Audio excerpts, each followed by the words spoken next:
de hoy se ha preparado una conferencia de mucha importancia. Está relacionada a los alcances y beneficios de la Ley 30.914, que es la simplificación del proceso judicial en beneficio de los pensionistas de la ONP. El Congreso de la República agradece la presencia de cada uno de ustedes, como lo hacen martes a martes, con el programa que ya es muy conocido por ustedes. Y también quisiera aprovechar en esta oportunidad saludar a las instituciones quienes han firmado convenio de cooperación interinstitucional, como son la Universidad Santiago Antúnez Mayolo de Ancash, Fabiola Salazar de Leguía de Bagua, tenemos también la Municipalidad de Sechura, entre otras instituciones que se conectan gracias a la señal de vía streaming que se proyecta en cada una de nuestras conferencias. Al público que nos acompaña esta noche, por favor, le agradecería bajar el volumen de su celular por respeto a nuestro ponente y también, por supuesto, a todo el público que se ha hecho presente esta noche. Quisiera agradecer y también, por supuesto, felicitar al docente universitario, al magíster Eduardo Marco Rueda, quien ha tenido la gentileza de aceptar nuestra invitación en este tema tan importante como son los alcances y beneficios de la Ley 30.914, simplificación del proceso judicial en beneficio de los pensionistas de la ONP. Por favor, les pido un fuerte aplauso para nuestro expositor.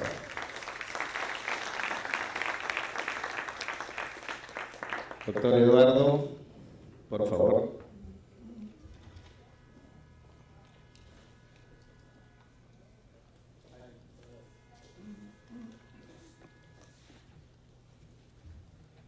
Gracias, buenas noches.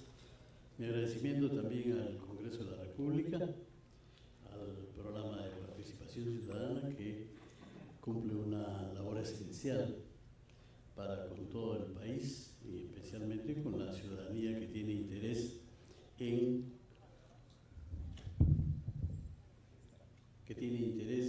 determinados temas propios de la vida diaria de nuestro país. El tema que nos convoca es la reciente Ley 30.914 que se ha promulgado hace poco por el Congreso de la República y se refiere al proceso administrativo, judicial que se lleva a cabo en los diferentes niveles del Poder Judicial. Todo comienza cuando... ¿Pueden ir poniendo la diapositiva? ¿Sí? Todo comienza cuando el 28 de julio de 2018 el presidente de la República hace un llamado urgente a la Oficina de Normalización Previsional, a la ONP, para que en el plazo máximo de 15 días, si no me equivoco, presente un programa que agilice el procedimiento de otorgamiento y reconocimiento de derechos en materia de pensiones, específicamente del Sistema Nacional de Pensiones. Ahí comienza esta labor, digamos así, ¿no? Casi inmediatamente, en los primeros días de agosto, el Poder Ejecutivo presenta un proyecto de ley. Presenta varios proyectos de ley, dentro de los cuales está este que vamos a comentar y analizar el día de hoy. Y no sé exactamente, no aparece el hecho de si fue propuesto efectivamente por la Oficina de Normalización Previsional. Lo cierto es que el Poder Ejecutivo en su conjunto presentó este paquete, llamémoslo así, de normas legales referidos al sistema previsional en general y específicamente al sistema de pensiones. Este tema hoy día lo vamos a desarrollar, la siguiente, ahí está. Lo vamos a desarrollar de la siguiente manera. Vamos a tocar estos capítulos. En primer lugar, vamos a ver el procedimiento de otorgamiento de pensiones, luego la ley misma, la ley 3914, la vamos a analizar, aunque sea brevemente, y los beneficios que acarrea esta ley o que trae esta ley. A continuación vemos si es la solución total al problema de pensiones en general, no solamente del procedimiento de reconocimiento y otorgamiento de pensiones, sino en general del proceso de pensiones en nuestro país. Finalmente, vamos a analizar también el proceso de judicialización que ha dado lugar a la promulgación de esta ley. Existe un proceso de judicialización iniciado a partir de 1990, no solamente en nuestro país, en varios países de América Latina. Casi coincidentemente con la reforma de las pensiones, en las cuales interviene o comienza a intervenir el sistema privado, se comienza a producir un proceso de judicialización de las pensiones, por diferentes razones que me voy a permitir citar más adelante. Este proceso de judicialización de las pensiones trae muchas consecuencias, tiene sus causas evidentemente y acarrea un conjunto de consecuencias generalmente desfavorables para los beneficiarios de los sistemas de pensiones públicos que estaban siendo reformados. En la última parte vamos a hacer un comentario final sobre los procedimientos y sobre los sistemas de pensiones en nuestro país. Veamos pues el procedimiento del otorgamiento de pensiones. Y comencemos analizando la gestión en nuestro país.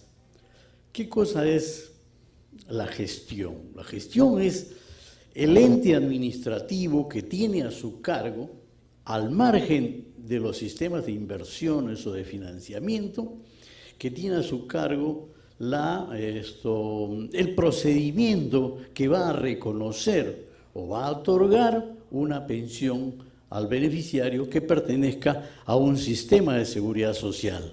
En el caso que estamos tratando, específicamente al Sistema Nacional de Pensiones. Ahí ustedes pueden ver, ojalá que se vea un poco mejor, a la mano izquierda el sistema de pensiones o de seguridad social en general. En el centro, en la columna del centro, el dispositivo legal que lo sustenta y hacia la mano derecha el organismo de gestión que tiene a su cargo ese sistema. A la mano izquierda está precisamente el sistema de Seguro Social de Salud, luego el Sistema Nacional de Pensiones, a cargo de la Oficina de Normalización Previsional, el sistema privado de pensiones, a cargo de las administradoras privadas de fondos de pensiones, luego viene el régimen de pensiones militar policial, a cargo de una caja de pensiones militar policial, enseguida el régimen del pescador, que ya ha sido liquidado y que estaba a cargo de la caja de beneficios y seguridad social del pescador, ya ha sido liquidado este régimen. Luego el de los empleados públicos, el decreto ley 2530, a cargo de diversas entidades públicas y algunos de ellos a cargo también de la Oficina de Normalización Previsional. Está los docentes de los empleados públicos a cargo de derrama magisterial, que es un sistema complementario, llamemos así, ¿no? En la mayoría de los sistemas de pensiones de América Latina, sobre todo, hay regímenes complementarios. Debido a la insuficiencia de los montos pensionarios de los regímenes generales, determinados grupos de afiliados se inscriben en seguros complementarios que precisamente tienen esa función, la de complementar el derecho que se obtiene en los regímenes generales. En el caso de derrama magisterial, concretamente, los maestros o los docentes del sector público pertenecen a la ONP o a la AFP, pero complementariamente pertenecen a derrama magisterial y en el momento en que cesen en su labor van a tener una pensión de la ONP o de la AFP y complementariamente un beneficio de derrama magisterial. Está también el personal del Poder Judicial, que también hay una derrama judicial para el personal de estas entidades. Y finalmente está pensión 65. ¿Qué es pensión 65? Es un sistema no contributivo en la medida en que quienes se van a beneficiar no pagan concretamente para obtener una pensión. Por eso se le llama no contributivo, porque sale del presupuesto general de la República. Y en el caso concreto de pensión 65, las personas que están en pobreza o en pobreza extrema tienen derecho a obtener un beneficio, en el caso peruano, sumamente bajo de 250 soles bimensuales, pero que es parte ya de la seguridad social. La mayoría de los países están dando mucha importancia a estos sistemas no contributivos. Repito, no es la relación aporte-beneficio que sí hay en los regímenes anteriores. ¿Por qué? Porque yo estoy para la ONP y pago un aporte para obtener una pensión.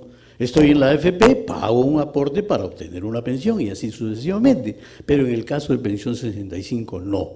Por eso se le llama que es sistema no contributivo.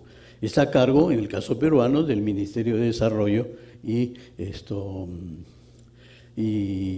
Ministerio de Desarrollo e Inclusión Social. La siguiente podemos poner. Pero ¿cómo llegamos a la ONP? A la ONP se llega desde 1936.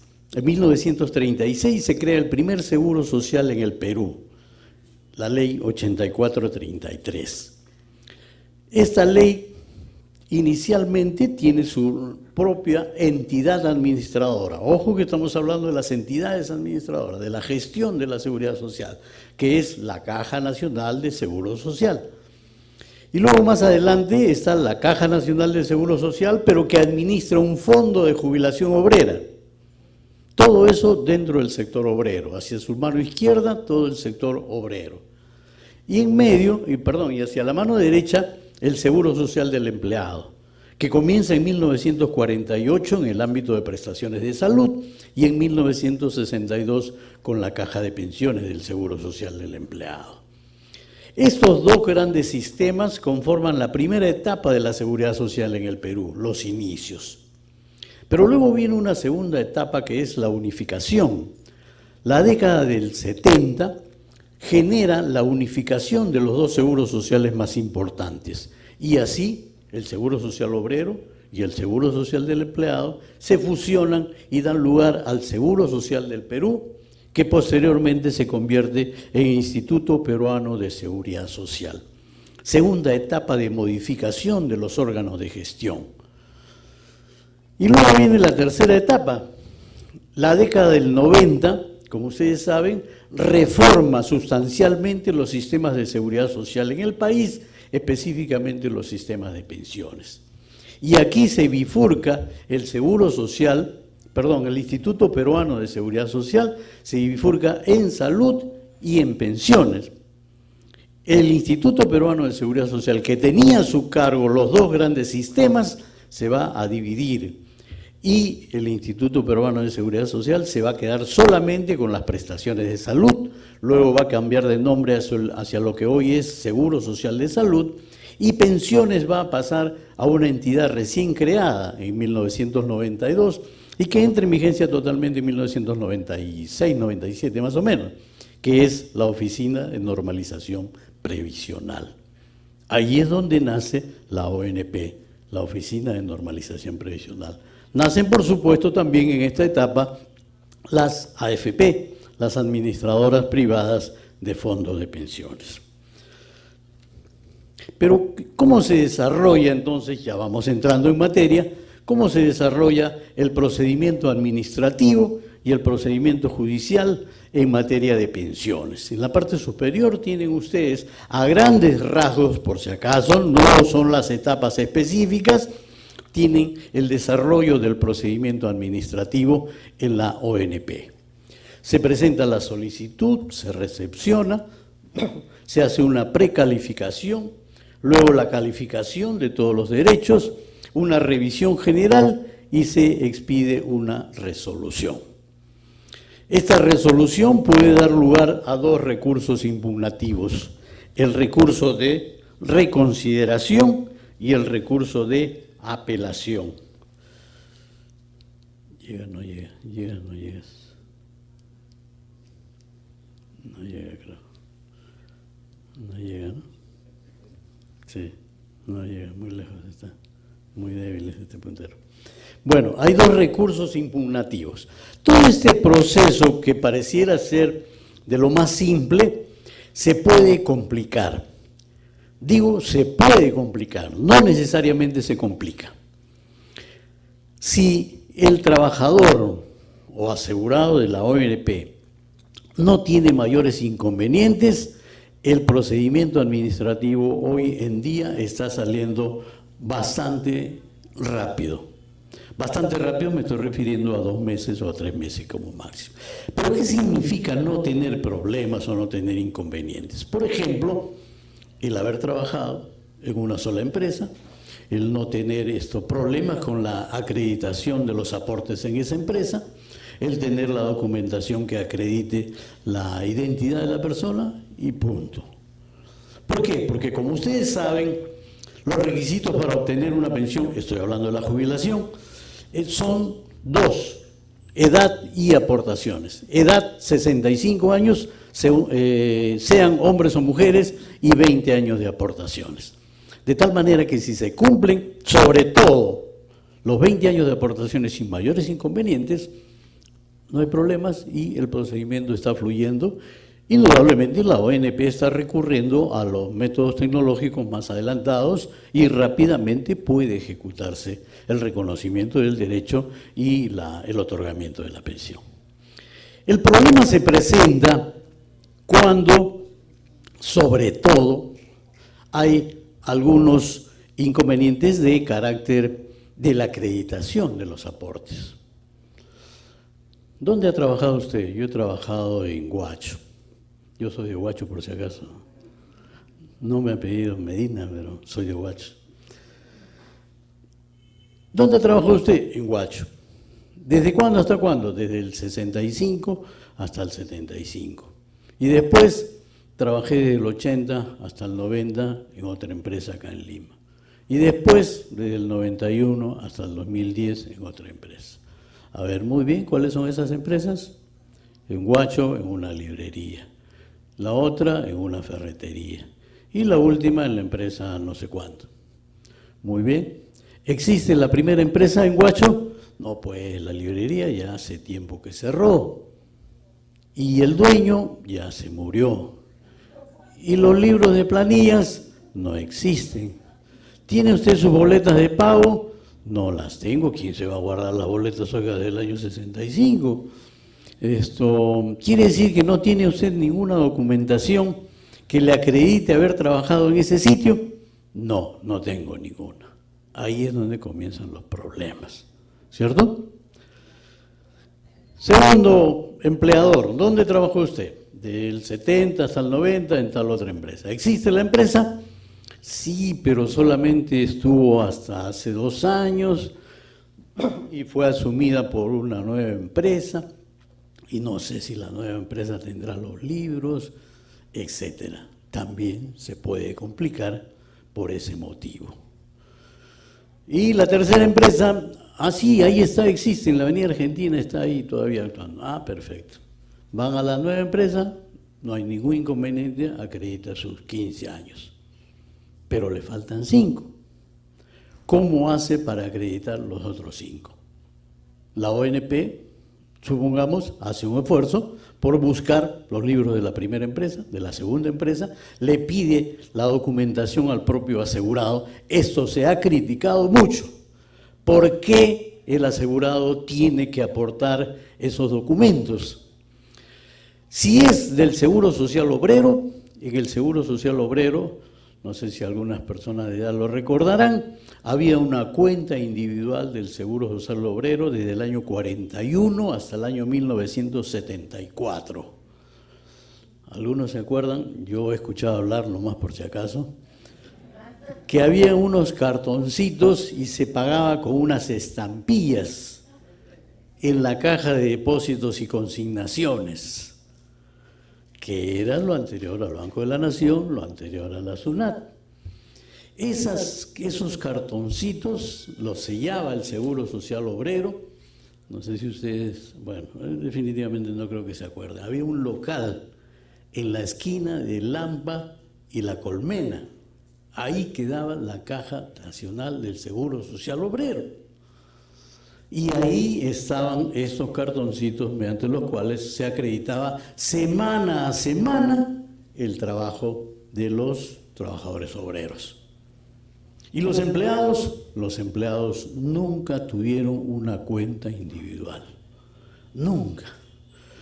En una época eso se solucionaba yendo a los libros de planillas en la medida en que el número de empleadores no era tan amplio y fácilmente la persona decía dónde estaba la empresa, se iba, se verificaba los libros de planillas y se acababa el problema, ¿no? Pero ahora no hay nada de eso, entonces hay que recurrir al propio interesado para que aporte algunos documentos. Oiga, pero eso debe estar en la ONP. No está. Oiga, entonces en el Ministerio de Trabajo tampoco está. Entonces, ¿dónde puede estar? Podría estar en la sindicatura de quiebras si es que la empresa ha quebrado formalmente, legalmente. Si es que ustedes se enteran que ha sido quebrada formalmente, se puede ir a la sindicatura de quiebras. Hay un local en la carretera central y el otro en la carretera del norte, me parece. Es el labor de la ONP, por si acaso, ¿no? Sino que tienen que ustedes que decir que la empresa ha quebrado y habría que ir para allá, ¿no? Y tratar de acreditar en esos casos.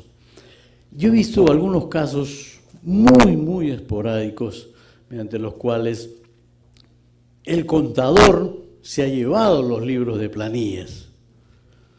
Entonces, entre los trabajadores va uno, se acuerda que el contador se ha llevado los libros de planillas y le pasa la voz a otro y a otro y a otro, y finalmente los trabajadores encuentran los libros de planillas porque el contador los tenía. Y ahí más o menos se soluciona el problema. Recuerdo el caso concreto de una empresa que quedaba en la avenida Wilson, una empresa de automóviles, me parece, o repuesto de automóviles, no recuerdo exactamente. Lo sé porque varios paisanos míos de Huacho trabajaban en esa empresa y encontraron al contador, ya un señor de edad, pero que tenía los libros de planillas y lo salvó eso. Entonces, este es un inconveniente sustancial para generar los problemas en la etapa de precalificación o de la calificación de la solicitud que se ha presentado. Esto obviamente va a generar que la ONP expida una resolución denegatoria y que el afectado presente un recurso de reconsideración o un recurso de apelación. El recurso de apelación hoy en día lo está viendo un tribunal administrativo previsional, que es bueno reconocer, en gran parte tiene un buen criterio para ir resolviendo. Y si no se resuelve en esta instancia, lo que se llama, y algunos de ustedes seguramente ya lo conocen, se termina la vía administrativa y hay que pasar a la vía judicial. En la vía judicial, ustedes están viendo, puede interponerse una acción de amparo o una acción del proceso contencioso administrativo. Eso, en términos generales, es el procedimiento. ¿Podemos avanzar? Vamos entrando ya a la ley, materia del análisis que estamos haciendo.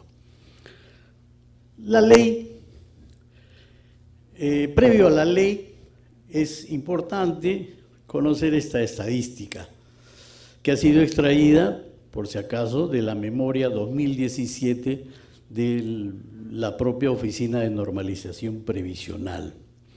El número de expedientes judiciales desde el 2013 hasta el 2017 se ha ido reduciendo, por diferentes razones que la vamos a ir viendo.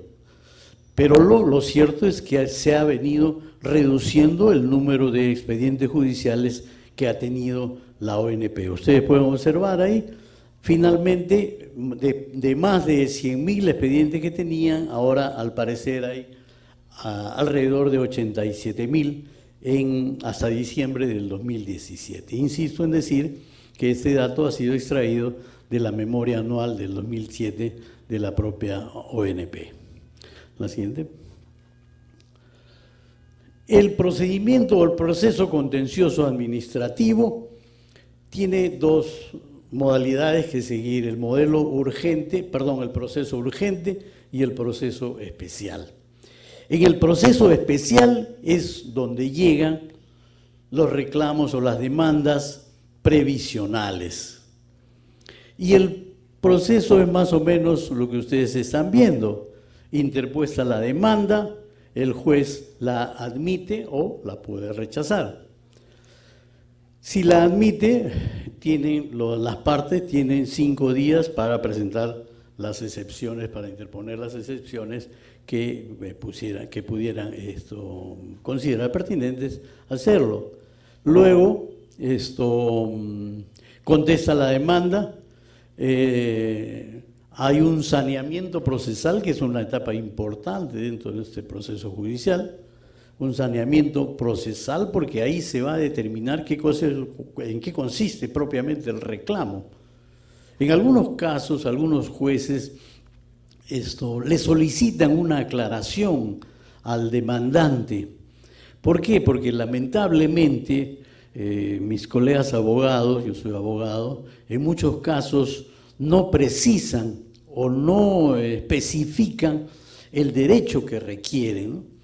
Que puede ser un aumento de la pensión, que puede ser un incremento de la pensión, que puede ser el reconocimiento de años que se han aportado y al parecer no se han considerado, lo que acabo de comentar hace un momento, etcétera, ¿no?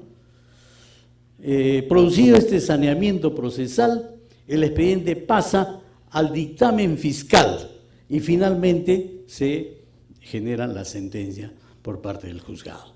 El meollo del asunto está en el dictamen fiscal y la ley se refiere específicamente a eliminar este paso del proceso contencioso administrativo. Eliminarlo por diferentes razones, porque en algunos casos se considera que no aporta mayor valor al proceso o al derecho que se está reclamando.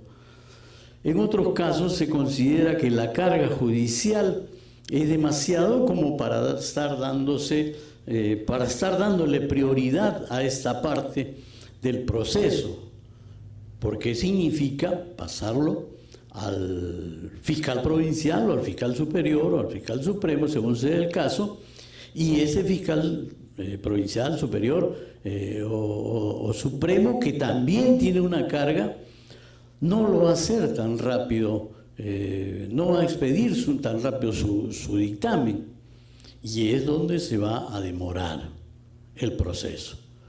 No digo que en las otras partes no se demore, pero también en esta parte del proceso del dictamen fiscal en muchos casos se retrasa, fundamentalmente por la carga procesal.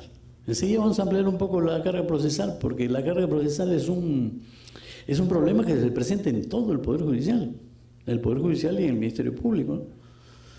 Entonces, la ley pretende solucionar este problema eliminando una parte. Las otras partes lamentablemente no se pueden eliminar porque son imprescindibles, pero el dictamen fiscal se ha considerado que se podría eliminar y así lo establece la ley.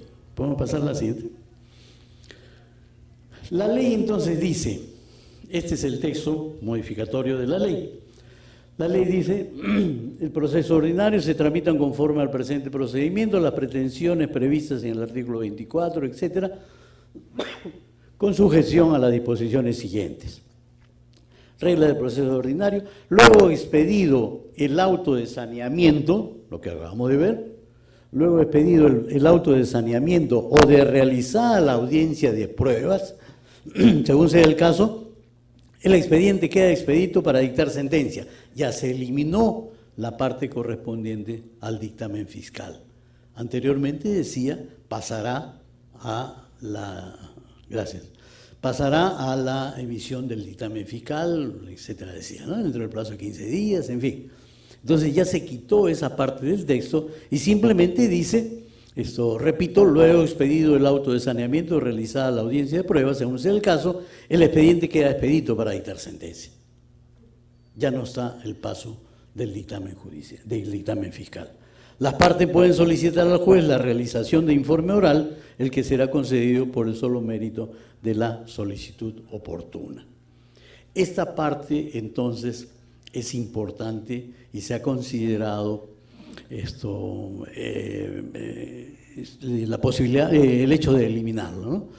Se elimina el dictamen fiscal, considerando que ese dará mayor agilización a todo el proceso y directamente pasará ya a la sentencia del juez. La siguiente. ¿Cuáles son los beneficios de esta ley? ¿Existen beneficios? Por supuesto que sí. Sí existe beneficio. La ley sí establece un beneficio. El solo hecho de eliminar un paso dentro del proceso judicial, de alguna manera agiliza el proceso. Y obviamente el asegurado o el afectado va a conocer de la sentencia mucho más rápidamente. Obvio, no nos estamos refiriendo a si va a tener derecho o no va a tener derecho, ¿no? La sentencia lo dirá. Obvio que esta ley no garantiza pues, que todo el mundo va a tener derecho, simplemente que en el proceso se va a acortar una parte de ese trámite. ¿Cuáles son los beneficios? ¿Facilita la labor del juez? Indudablemente facilita la labor del juez, pero en gran parte. ¿Por qué? Porque en muchos casos, no en todos por supuesto, en muchos casos la sentencia se basa en el dictamen fiscal. En otros casos, lamentablemente, el dictamen fiscal es una repetición de otros expedientes, pero en algunos casos sí hay aportes jurídicos importantes de la Fiscalía. Entonces se va a facilitar la labor del juez, como les digo, en parte, cuando el juez tiene claro el problema, la situación controvertida, la tiene clara y va a expedir sin necesidad del dictamen fiscal. ¿Se reduce el tiempo? Por supuesto que se reduce el tiempo, ¿no? El solo hecho de pasar el expediente del juzgado a la Fiscalía, al Ministerio Público, de regresarlo ya es un tiempo de demora. Al eliminarse el paso, obviamente se va a reducir el tiempo total del proceso. Se elimina la parte del proceso, lo que estamos comentando, el dictamen fiscal ya no se va a producir y todo va a quedarse dentro del juzgado. Pero hay que tener cuidado con algunos detalles que son los que están en la parte inferior, ¿no? En primer lugar, va a tener que adecuarse o modificarse la ley orgánica del Ministerio Público. También va a tener que adecuarse el texto único ordenado del proceso contencioso administrativo. La devolución de expedientes también debe hacerse en forma ordenada. Hasta donde sé, el Ministerio Público, las fiscalías ya están, en primer lugar ya suspendieron ya la recepción de los expedientes que vienen de los juzgados, obvio. En segundo lugar, ya están ordenando los expedientes que los van a devolver a los juzgados. La carga judicial. La carga judicial que estaba ahora en el Ministerio Público va a ser, al devolverse los expedientes al Poder Judicial, indudablemente la carga judicial se está trasladando de un lugar a otro. Entonces ya corresponde al Poder Judicial adecuar esas operatividades, llamémoslo de alguna manera, para tratar de adecuarse a esa nueva acumulación que va a haber. Porque la carga judicial, si un juzgado tenía, qué sé yo, pues 2.000 expedientes, ahora va a tener pues 4.000. Entonces la ley está ahí, el Poder Judicial va a tener que adecuarlo, poner mayor personal, crear más juzgados, qué sé yo. En esa medida va a ser útil también la ley, porque no se trata de promulgar la ley y que luego quede ahí en el papel. Este es un aspecto que va a resultar trascendente para la eficacia de la ley. El personal de colaboración, por un lado en el Ministerio Público, los fiscales, la fiscalía van a ser seguramente derivadas, llamémoslo de alguna manera, a otros temas, a otros aspectos penales, de familia, qué sé yo, ¿no? Y el personal colaborador seguramente va a tener que ser dejado de lado. Lo ideal sería que ese personal también se utilice, ¿no?, en la misma fiscalía, o a lo mejor el Poder Judicial requiera de ese personal que ya tiene experiencia en materia de emitir dictámenes fiscales, que se adecúe en el Poder Judicial para tratar de que esa carga que se está llevando al Poder Judicial se agilice cada vez más, ¿no? La capacitación, esto es importante también, ¿no? La capacitación en todos los estratos, ¿no? Estoy hablando del Poder Judicial. Hay muchos estratos en que lamentablemente la capacitación no va a la par de la posible agilización.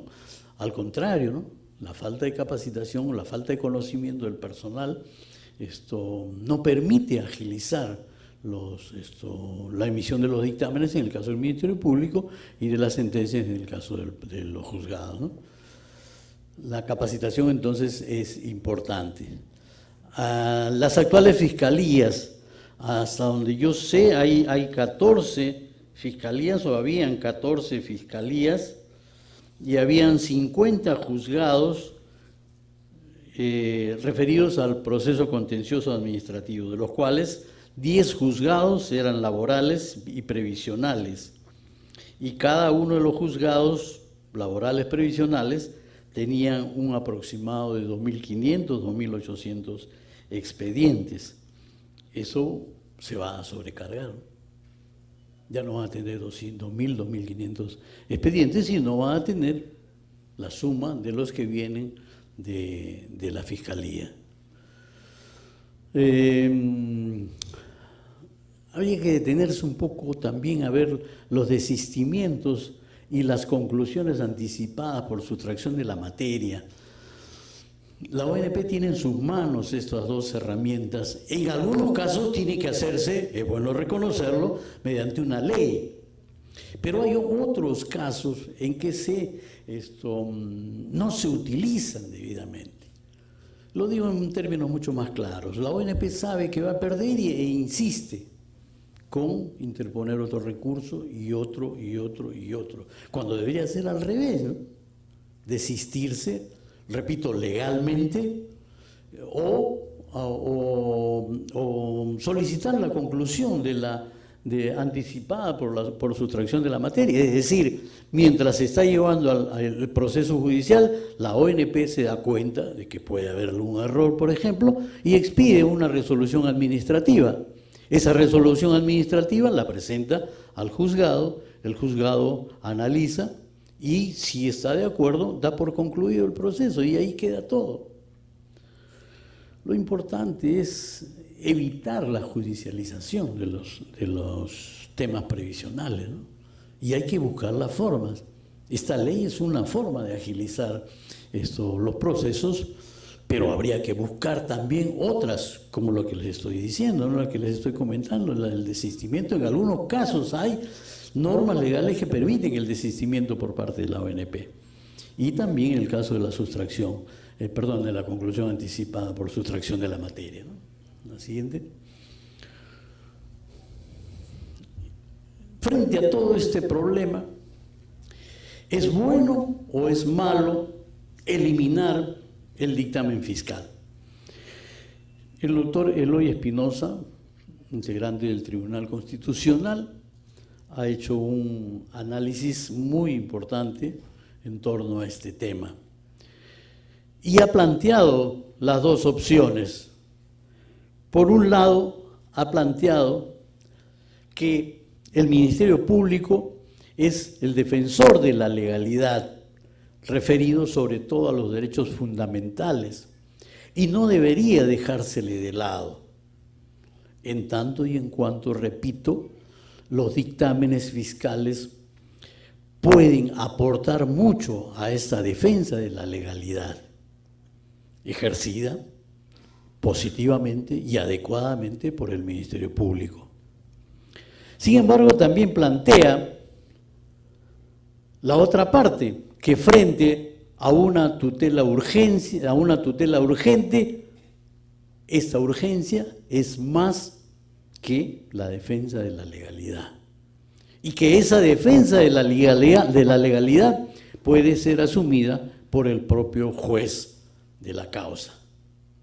Es decir, la legalidad no se va a ver afectada porque el juez se sobreentiende que es la autoridad máxima la que va a resolver, la que va a sentenciar, va a tener esa función de la defensa de la legalidad y no necesariamente el Ministerio Público. Si es así, debería preferirse, dice el doctor Eloy Espinosa, repito, plantea esas dos situaciones, debería preferirse la urgencia, la eliminación de determinados pasos que dilatan el resultado final de una demanda.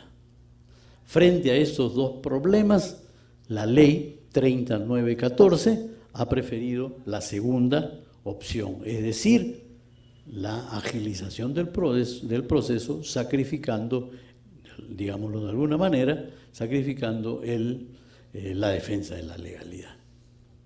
Ahora bien, la ley 3914, con todos sus buenos aportes que hay, ¿es la solución total al problema? Definitivamente no, ¿cierto? Es un buen aporte, agiliza el proceso. Pero ¿por qué no es la solución total? El reconocimiento de un derecho pensionario comprende dos ámbitos, el ámbito administrativo y el ámbito judicial. De lo que se trata, y esa es ya mi opinión personal, es de evitar que en lo posible todo quede en el ámbito administrativo, que el asegurado o el trabajador quede conforme con la solución administrativa que se le da a su derecho y evitar que vaya al Poder Judicial. Evitar entre comillas, lógicamente, porque todo el mundo tiene derecho a ir al Poder Judicial. Oiga, a usted le corresponde pues el 2% de incremento de su pensión por su esposa. No, pues pero yo quiero 5. Pero entonces lo que le responde, así dice la ley, no, yo quiero 5, pues.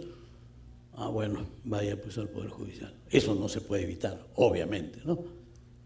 Pero si se le hace ver a la persona que en materia administrativa está resuelto adecuadamente su reclamo, ahí debería quedar. Y no incrementarse los expedientes judiciales como para generar la ley que estamos comentando. El procedimiento judicial, perdón, el procedimiento administrativo tiene sus etapas. Esas etapas son difíciles de evitar. Son difíciles de evitar porque está de por medio un dinero público. Entonces, si yo voy y digo,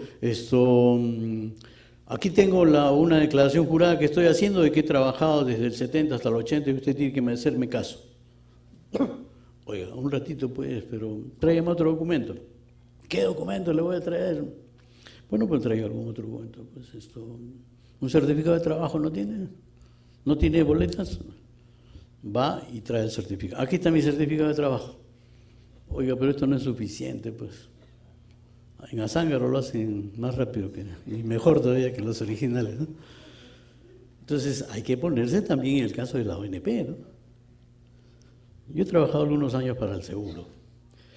En una época se trató de agilizar el procedimiento administrativo y se le dio la oportunidad a que el trabajador presente una declaración jurada notarial firmada por su empleador, en original y copia. El original iba al procedimiento para que continuara y la copia iba a un inspector para que vaya a los libros de planilla y vaya verificando. Pero esta verificación no paralizaba el procedimiento administrativo. El procedimiento administrativo seguía. Si la verificación del inspector venía, se incorporaba al trámite y salía la resolución. O sea, con la finalidad de hacerlo más rápido. En algún momento alguien dijo, acá hay un expediente de un señor que vive en San Juan de Miraflores, pero que tiene su trámite en el Callao. Salió otro y dijo, hay otro que vive en Lince y está haciendo su trámite en el Callao. Hay otro que en San Juan de Lurigancho y está haciendo su trámite en el Callao. ¿Y por qué todos se van al Callao? Y todos eran, más rápido era el trámite entre comillas. ¿Y dónde trabajaban? Que me disculpe la empresa. En Petroperú. Lo digo porque es cierto, ¿no? Todos trabajaban en Petroperú y todos trabajaban en diferentes lugares de Lima. ¿Por qué todos iban al Callao a hacer su trámite? Se fueron a Petroperú con las declaraciones juradas, con sello y firma del gerente de recursos humanos. Señor, el señor Eduardo Marcos trabaja acá. Eduardo Marcos no trabaja. Pero este sello sí, es de acá. ¿Y esa firma? No, esa no es mi firma. ¿El señor Juan Pérez trabaja acá? No. ¿Y este sello? El sello sí es. ¿Su firma? Esta no es mi firma. Todos los expedientes estaban fraguados. Entonces, con las disculpas que se merecen los trabajadores del país, ¿cómo se puede avanzar así de esa manera, no? Obviamente se dejó sin efecto esa supuesta agilización del trámite porque se ponía en riesgo, ¿no?, el otorgamiento indebido de alguna pensión. En otra oportunidad, en mi huacho, una señora me dice, me han dicho que puedo subir la pensión. Así, señora, ¿y a cuánto le van a subir? No sé, me han dicho que 100 soles más me pueden subir. ¿Y por qué? No sé. ¿Usted cuántos años ha trabajado? 20 años. Pero me han dicho que pueden ponerme 5 años más. ¿Cómo es eso de que pueden ponerle 5 años más? Sí, hay un señor que me está diciendo que me puede poner 5 años más y después voy a la ONP y pido que suban la pensión. ¿Qué había sucedido? Que una de las empresas, no sé si agrícolas o de la misma ciudad, había cerrado. El contador se había llevado los libros de planillas, pero no estaban cerrados los libros de planillas. Entonces fácilmente la ponía la señora que había trabajado 1 año, 2 años, 3 años, 4 años, 5 años, y luego iba a la ONP. Y yo, pero usted ya tiene su resolución de 20 años, sí, pero recién me acuerdo que también había trabajado 5 años más acá. Entonces, con ese tipo de actitudes es un poco difícil agilizar el trámite, ¿no? Pónganse ustedes en el caso de la ONP. No estoy defendiendo a la ONP por si acaso, ¿no? Pero estos casos son claros. Yo haría lo mismo, ¿no? Le negaba. Y más aún, había que denunciarla a esta persona. En Huacho creo que hubo una denuncia y metieron preso, creo, a varias personas que estaban haciendo este tipo de actividades ilícitas, ¿no? Entonces, el derecho a quien se lo merece, y rápido, y oportuno, pero con cuidado de estas cosas, ¿no? Con cuidado de estos detalles que deben darse porque es un derecho que corresponde de acuerdo a ley y es dinero público, es dinero de los propios asegurados. No es como en el sistema privado que hay cuenta individual, ¿no? En la AFP cada uno tiene su cuenta individual, ya verá lo que hace con su cuenta individual. Pero en el sistema público es dinero de todos, por eso se le llama sistema solidario, ¿no? Todos aportamos para que se beneficien quienes más lo necesiten. Todos los jóvenes aportan para que los viejos tengan pensión, los trabajadores para pagar a los pensionistas, en materia de salud, ese es el sentido de la solidaridad. En materia de salud, el sano financia al enfermo. Ese es el sentido de la solidaridad. Entonces, repito, el asunto de la acreditación del derecho es importante y en algunos casos no sé si se excede la ONP, pero hay que hacerlo legalmente. Repito, a quien corresponde hay que darle la pensión y oportunamente. El problema se presenta cuando hay este tipo de actividades ilícitas, ¿no? Y en materia judicial también tiene sus etapas, sus plazos. Disculpen que retroceda un poquito. hace como 2 o 3 años se ha creado el Tribunal Administrativo Previsional en la ONP. ¿Qué es el Tribunal Administrativo Previsional? Es una entidad que depende de la ONP, pero a la vez tiene independencia de criterio jurídico. Y ya hay muchas resoluciones de apelación que han contradicho la resolución de la ONP. Es el caso, por ejemplo, de las concubinas, que ya después salió la ley también acreditando el derecho de las concubinas, ¿no? Me estoy refiriendo a las concubinas, por si acaso, no a lo que pudieran estar pensando a alguien, ¿no? La concubina, es decir, la unión entre dos personas sin impedimento matrimonial. Esas personas no tenían derecho en el Sistema Nacional de Pensiones. ¿Por qué no tenían derecho? Simplemente porque el Decreto Ley 1990 establecía que se otorga pensión a la cónyuge o al cónyuge, punto. Sale la ley de AFP y la AFP no tiene problema, se otorga pensión a la cónyuge o concubina. ¿Alguna vez a alguien se le ocurrió actualizar esa disposición del 1990 para darle también a la concubina? Solamente hubo un intento en el Congreso de la República hace como 10 o 12 años más o menos, en que se presentó la propuesta para otorgar pensión de viudez a las concubinas. Lamentablemente no pasó, se quedó en el Pleno. Entonces, volviendo al Tribunal Administrativo Previsional, las concubinas, de acuerdo a ley, no tenían derecho, pero hubo una concubina piurana, ella, a quien le denegaron su pensión, concubina, le denegaron su pensión de viudez, interpuso recurso de reconsideración, se lo denegaron, interpuso recurso de apelación, se la denegaron, se fue al Poder Judicial, se la denegaron, en primera instancia, en segunda instancia, llegó hasta el Tribunal Constitucional, en el Tribunal Constitucional la ganó. Y el Tribunal Constitucional le dijo a la ONP, señores, ustedes tienen que pagarle pensión de viudez a esta señora, porque el concubinato tiene la misma figura legal que el matrimonio. No es un matrimonio, lógicamente, no es un matrimonio, pero tiene la misma figura legal y las consecuencias, con mayor razón sociales, se deben derivar de la concubina. Y le dieron pensión a la concubina. Luego vino otra concubina, ¿le dieron? No le dieron. El Tribunal Constitucional le dio otra y le dio, otra y no le dio. Pero tenían que pasar todo el trámite hasta el Tribunal Constitucional. El Tribunal Administrativo Previsional, hace cosa de 2 o 3 meses, expidió un precedente administrativo otorgando pensión de viudez a la concubina. Y hace poco ha salido la ley de este Congreso de la República, también otorgando ya legalmente pensión de viudez a la concubina.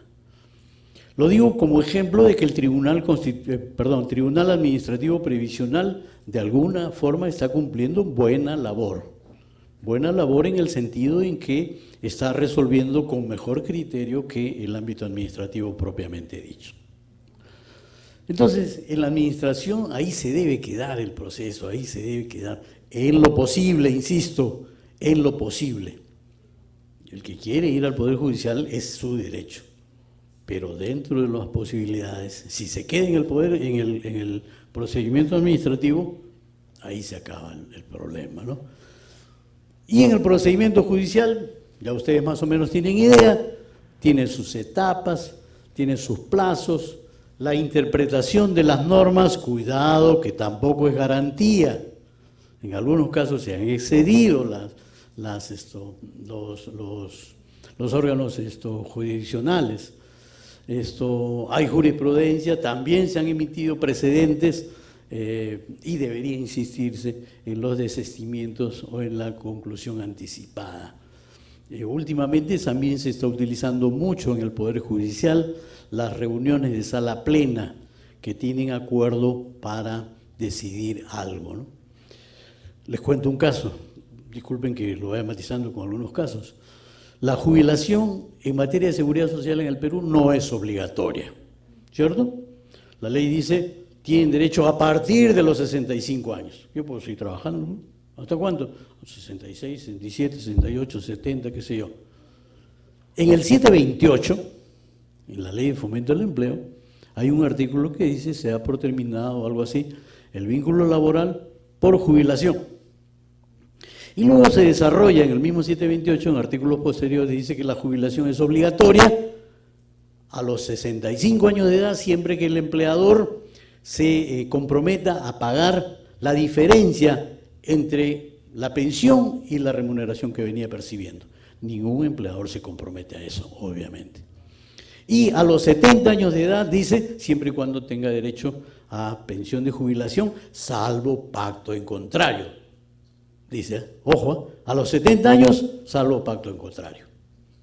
Pues bien, un señor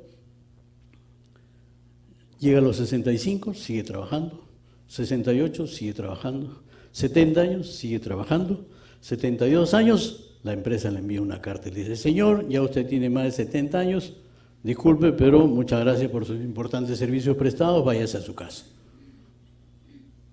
El señor le dice, ¿cómo? Sí, ya usted tiene 70 años, váyase. Un ratito le dice, ¿por qué va a venir? Porque la ley dice 70 años, usted tiene 72 años. Se fue un nuevo abogado, el abogado planteó la demanda en los términos siguientes.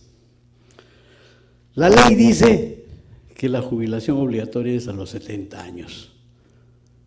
El empleador me ha enviado una carta a los 72 años. Por lo tanto, ya se pasaron los 2 años. Y usted no tiene derecho a pedirme que me vaya. Usted debió hacerlo a los 70 años. Si no lo hizo a los 70 años, lo lamento mucho y usted ya perdió la oportunidad de decirme que me vaya. Bueno, se sentenció así.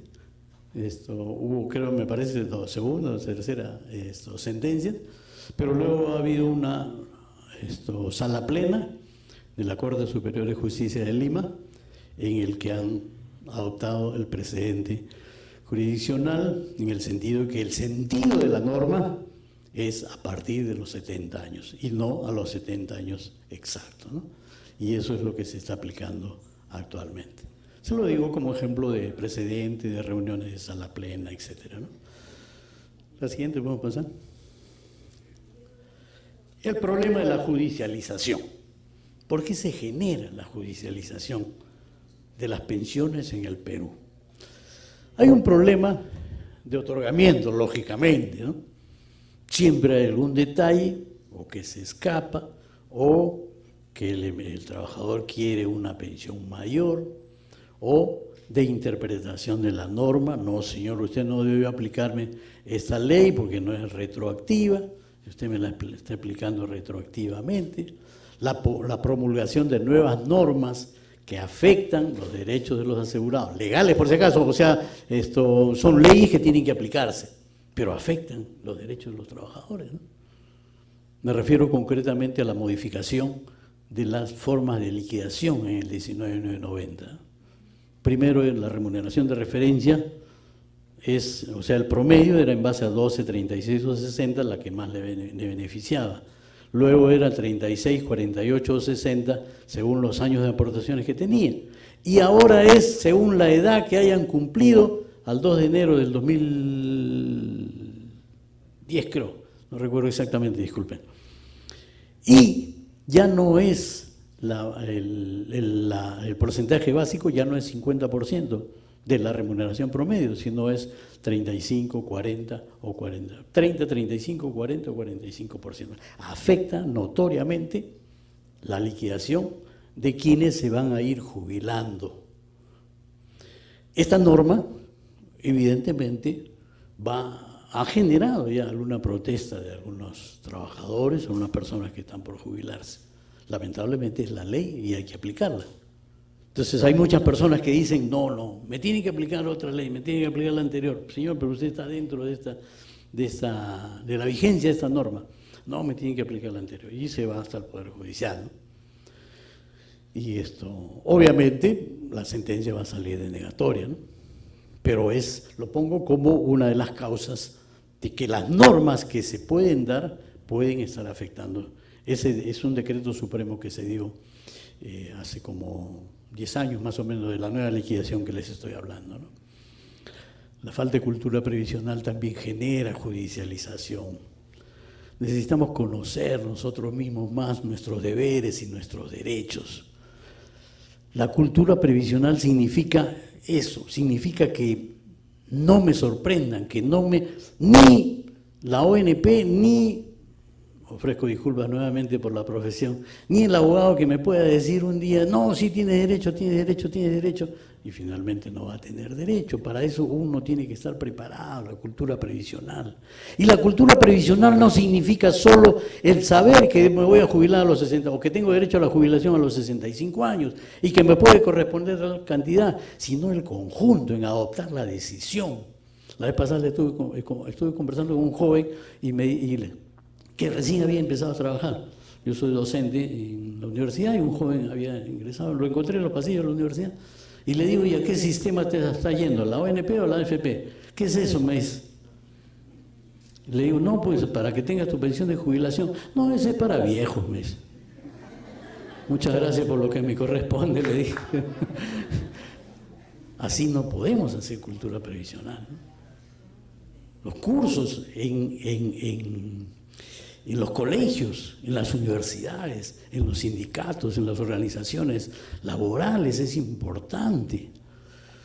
Actualmente hay trabajando en la OIT una comisión de cultura previsional liderada por el Ministerio de Trabajo, la doctora Gina Salazar, que está trabajando muy bien y es probable, por lo menos fue uno de los últimos acuerdos, es probable que se incluya como tema nomás, ni siquiera como un curso, como tema de un curso, el tema de la seguridad social para los niños, para los jóvenes.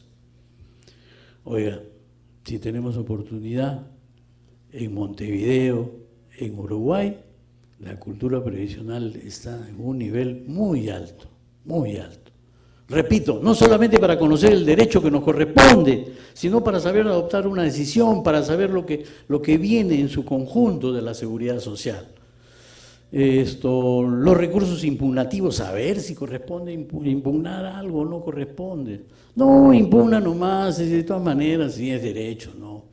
Vas a perder tiempo, vas a perder dinero, vas a perder ir a un sitio, otro sitio, etcétera. La ejecución de sentencias. Cuidado con esto también. La ONP pierde un caso, el juez decide que deben pagarle al afectado su pensión con sus devengados y con sus intereses. No se ejecuta. La ONP pone un conjunto de obstáculos para no pagar la pensión reconocida, los devengados y los intereses.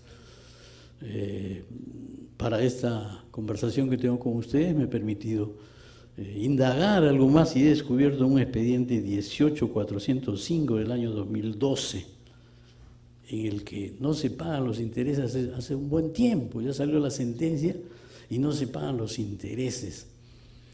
¿A qué se debe eso? No hay plata, ¿qué cosa es lo que sucede? Hay que ver eso, ¿no? Entonces, la ejecución de sentencias es una de las formas que genera esta judicialización. ¿La siguiente podemos pasar?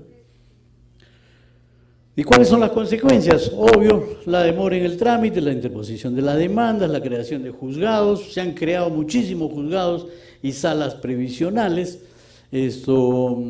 La interpretación de las normas que estamos viendo, no debe ser así, debe ser así. Enseguida vamos a ver algunas de las normas, a comentar algunas nomás de las normas que pudieron haberse tergiversado, que pudieron haberse corregido después a través de una ley. La acumulación de las causas, la carga judicial. Cuidado con ese detalle que ya queda en manos del Poder Judicial ejecutar esta acumulación de expedientes, porque se viene la acumulación, ¿eh? Ojo. Da la ley que elimina un paso, esos expedientes del Ministerio Público van a pasar al juzgado, ahí se van a acumular un poco. El Poder Judicial debe asumir un rol importante en esto, ¿no? La capacitación de magistrados, del personal mismo, ¿no? Una constante capacitación, intercambio de ideas entre los mismos magistrados, a lo mejor tienen mejor criterio que a nivel administrativo podría ser. Los costos para el asegurado, ni hablar, pues, ir a cada momento, el abogado que le cobra, etcétera. Costos para la ONP, igual, ¿no? Pagar a estudios de abogados para que defienda las causas, la ejecución de sentencias que estamos diciendo, los devengados, los intereses. Hay mucha gente que hace juicio, está por ganar y ya cuenta con los devengados. No, ya el otro mes sale la sentencia y ya tengo ya ahí acumulada una cantidad. Y luego eso se retrasa otro mes, y otro mes, y otro mes, etcétera. La siguiente, ¿podemos pasar? Aquí hay algunos, lamentablemente no se ve muy bien, hay algunos casos de las situaciones controvertidas que se han presentado en la ONP, algunas de las cuales ya han sido solucionadas, es bueno decirlo. Han sido solucionados de manera interna o a través de leyes, ¿no? Por ejemplo, el caso de del reconocimiento de aportes. A ver, voy a poner dos casos nada más. Uno, el reconocimiento de aportes. La ley del Seguro Social Obrero decía: si el trabajador deja de aportar la mitad o la tercera parte de lo que viene aportando, pierde todo. Ejemplo, si un trabajador aportaba 4 meses y dejaba de aportar 2 meses, perdía los 4 meses. Pero viene el decreto ley 19990 y dice: se reconocen todos los periodos del obrero y del empleado, salvo que no se acrediten debidamente, algo así, ¿no?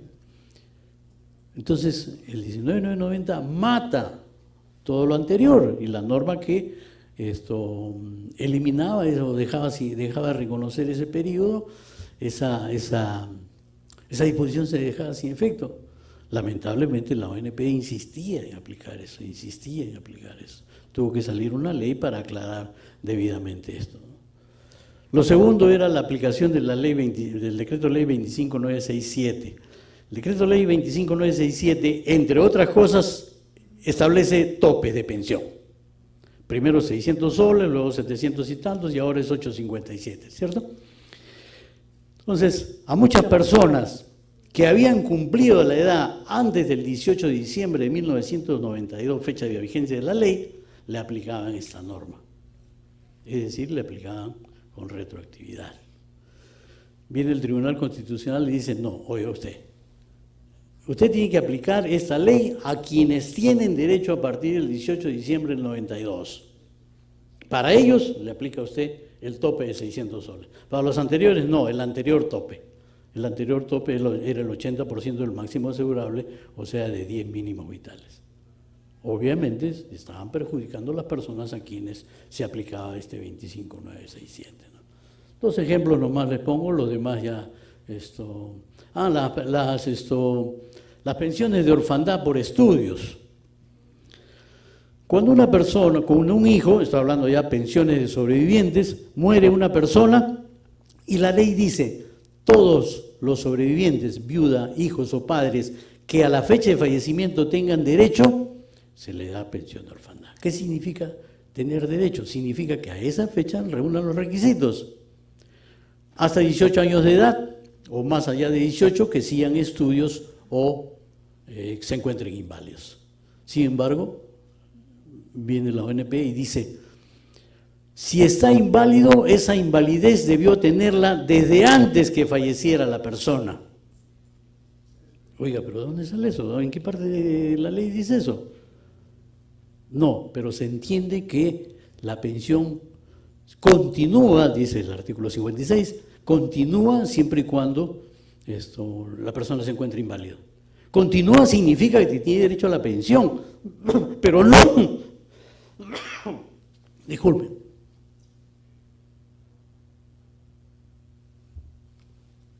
significa que tiene derecho a la pensión, pero no que la invalidez la haya tenido desde antes de que muera la persona.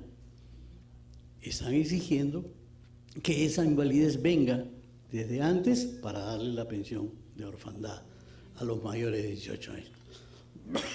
No quiero cansarlo con esta parte, continuamos. Entonces, la judicialización de las pensiones tiene sus causas y tiene sus consecuencias. Las causas son por parte del asegurado, de la ONP y de la propia normatividad.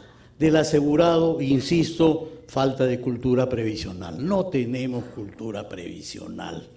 Nadie sabe esto, sus deberes, sus derechos. La mayoría reclama solamente sus derechos, pero mucha gente no sabe que hay que aportar.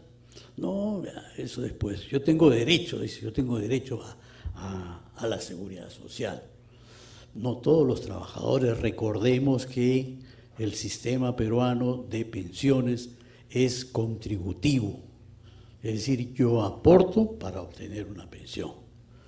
Aporto en el sentido de que es exigencia, pero que no necesariamente deba de aportarse efectivamente porque esa es responsabilidad del empleador, cuidado.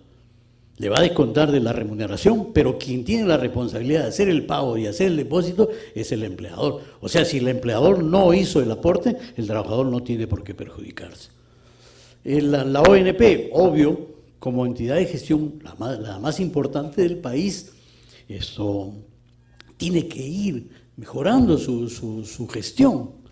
Me dicen que han mejorado mucho en las partes que he comentado inicialmente. Es decir, si no hay ningún inconveniente en cuanto a la acreditación del derecho, la pensión, disculpen la expresión, sale rápido. El problema es cuando hay determinados aspectos específicos, pero que deben solucionarse con criterio y de acuerdo a la ley. Tampoco se trata, cuidado, tampoco se trata de pagar pensiones así abiertamente, de regalar pensiones, no. Cuidado, 65 años de edad y 20 años. Pero yo tengo 19 y 6 meses, disculpe, pero tiene que tener 20 años. Pero ya tengo 19, cuéntemelo como si fuera un año. No, no, señor, le dicen años completos y punto. Es diferente en la AFP, ¿no? La AFP es tiempo de, edad nomás y punto. Ya el problema es cuándo va a ser el monto de su pensión en la AFP, ¿no? Yo ya tengo mi derecho en la AFP, 65 años ya tengo. Ah, muy bien, ¿cuánto ahorró usted? 50.000 soles. Ah, muy bajo. Su pensión va a salir, pues, qué sé yo, ¿no? 300 soles, 400 soles. Pero tan poquito, que en el otro lado me dan 415. Ya es cuestión de cada uno. No quiero entrar en detalle de comparar los sistemas. La normatividad, esto es importante también, revisar constantemente la normatividad de los sistemas de pensiones. Y al otro lado, las consecuencias, el Poder Judicial es el ejecutor más importante de este reconocimiento y otorgamiento de pensiones, ¿no? Cuando el caso se ha judicializado, obviamente. Está también la normatividad de esta segunda parte, en cuyo caso la ley 914, 3914 que estamos comentando, está cumpliendo un rol importante, ¿no? La ONP también tiene su rol en cuanto a la defensa judicial y al cumplimiento de la ejecución de las sentencias. Hay que insistir en este caso. No solamente se trata de resolver el asunto judicial oportunamente, rápidamente, sino también de que la ONP cumpla con el pago de las pensiones, de los devengados y de los intereses, si es que los hubiera, ¿no? Y finalmente el propio asegurado o el propio pensionista, que también tiene muchos consecuencias, ¿no? La demora, insisto, los costos, el pago de abogados, no hay costas y costos en materia de contenciosos administrativos previsionales, ¿no? Pero de todas maneras es un costo que hay que estarle dando. El abogado también hay que pagarle, generalmente los devengados, ¿no? Pero también hay que pagar, ¿no? Entonces todo eso genera unas causas y consecuencias de este proceso de judicialización que ya tiene muchos años y que debe dársele fin cuanto antes, ¿no? La siguiente. Unos comentarios finales de esta exposición para ustedes. En primer lugar, el reconocimiento de las pensiones. Esto es un aspecto importante porque todos tenemos aspiraciones a tener una buena pensión. De cómo se otorga es lo que estamos tratando acá. De qué se otorga es otro problema. El derecho, a cuánto tengo, cuánto he aportado. Obviamente, si una persona ha trabajado 30 años, va a tener una mejor pensión. Estoy hablando del 19.990, va a tener una mejor pensión que uno que ha trabajado 20 años. En el sistema privado de pensiones, uno que tiene 500.000 soles, obviamente va a tener una mejor pensión de otro que aportó o que ahorró solamente 50.000 soles. Ahí está la diferencia, ¿no? En un caso se piden periodos de aportaciones, ONP. En otro caso se pide monto ahorrado, que es la AFP. El segundo aspecto es la gestión. La gestión administrativa es importantísima para todo este problema de judicialización de las pensiones. La gestión administrativa, sobre todo, debe ser mucho cuidado, siempre pensando en el asegurado, siempre pensando en el pensionista, que es el centro de todo este sistema de seguridad social, aquí y en cualquier parte del mundo. Las normas legales integrales debe asumirse las normas en términos generales, completos. No digo que en una sola ley debe salir todo, pero sí poco a poco ir abarcando los diferentes aspectos de los regímenes previsionales. El día de hoy ha salido una información respecto a un nuevo bono de reconocimiento que probablemente se va a discutir en el Congreso para quienes, estando en la ONP, se desean pasar a la AFP. Hoy en día, la persona que ingresó a la ONP después del 2001, sus aportes a la ONP se quedan en la ONP y ya no pasan a la AFP, ¿cierto? Se busca, o el planteamiento de este proyecto es que se dé un bono de reconocimiento 2019 para que estas personas que pasen de la ONP a la AFP lleven sus aportes que hicieron al Sistema Nacional de Pensiones. Solo es un proyecto, por si acaso, no se entusiasmen quienes están en esa posibilidad. Entonces, pero cuidado, al pasar todo al sistema privado, se da la posibilidad de la devolución del ahorro. Entonces, según como se vea, el sistema privado de pensiones hoy día es un riesgo, porque si yo me paso a la AFP, que me devuelvan todo y me quedo sin pensión, lo cual ya no es propiamente seguridad social.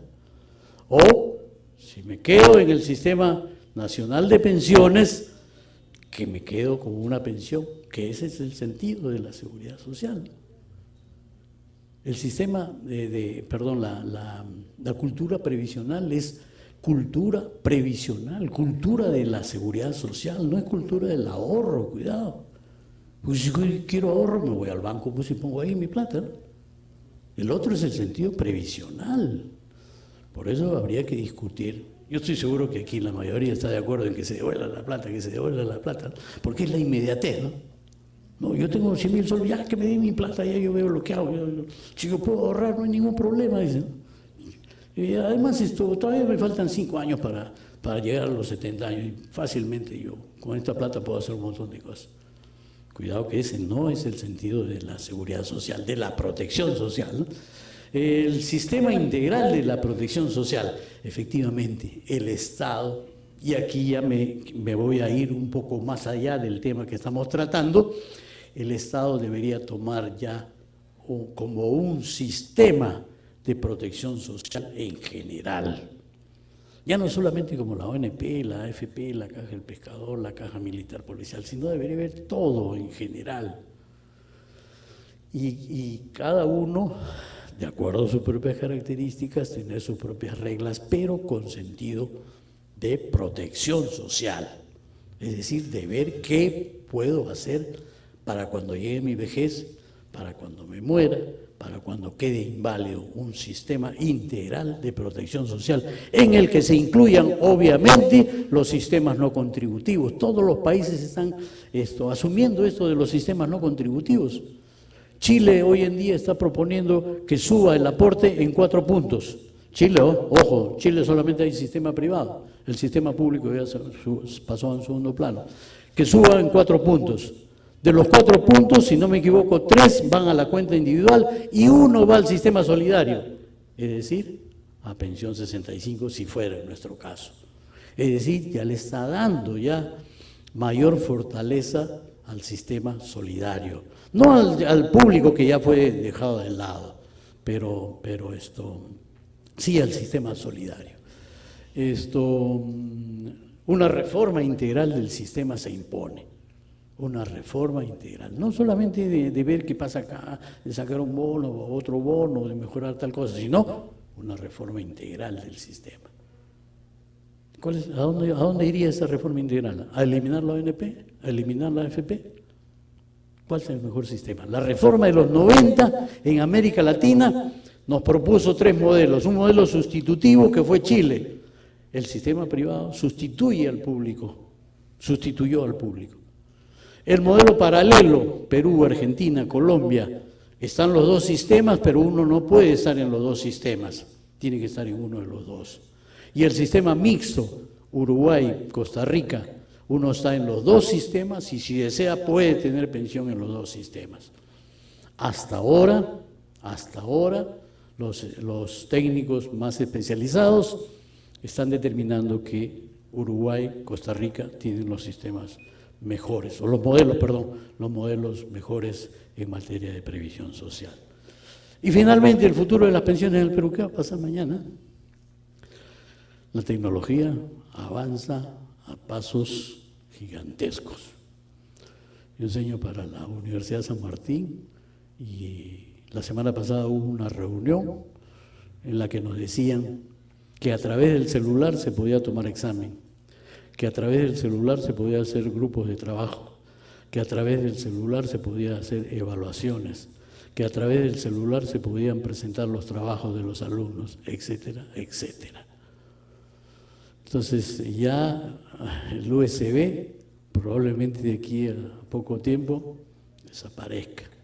Y le comentaba a un amigo lo paradójico que es la vida. Hace poco se estaba discutiendo que los alumnos no deberían entrar con celular al aula.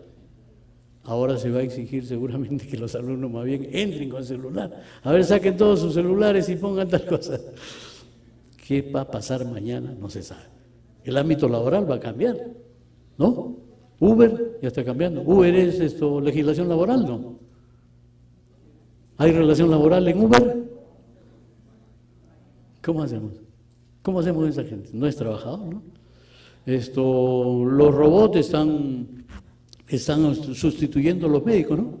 Ya están operando ya laparoscópica o con robot, etcétera, ¿no? Y así por el estilo. Es decir, la relación laboral va a cambiar sustancialmente. Nuestra seguridad social, que se basa en la relación laboral tradicional, también va a tener que cambiar. No solamente nosotros, sino muchos países del mundo. Les agradezco su atención. Cualquier pregunta que deseen, con toda confianza.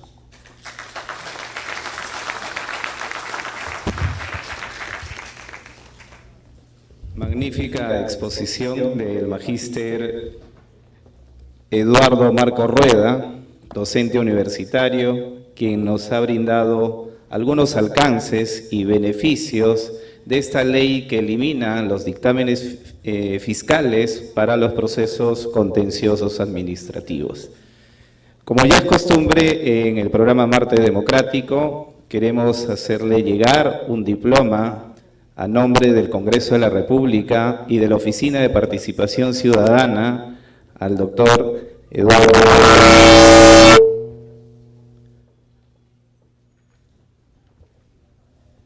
Tenemos por aquí.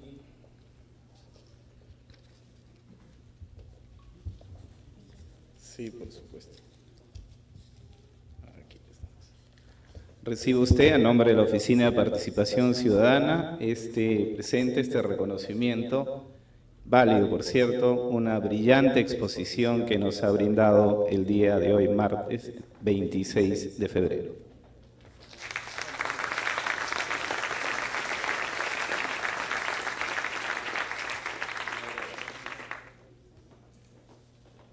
Bien, también tenemos nuestra rueda de preguntas. Quisiera por favor pedirle al público ser bastante claros en las preguntas, porque ya estamos cerca de las 8:30 de la noche.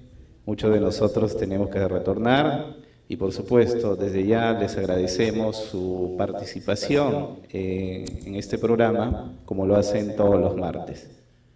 Señorita Loren, por favor, si brindamos el micrófono. Sí, la señorita Loren va a facilitarnos el micrófono, así que de forma ordenada, por favor, solicitemos el micrófono para hacer la pregunta que crean correspondiente.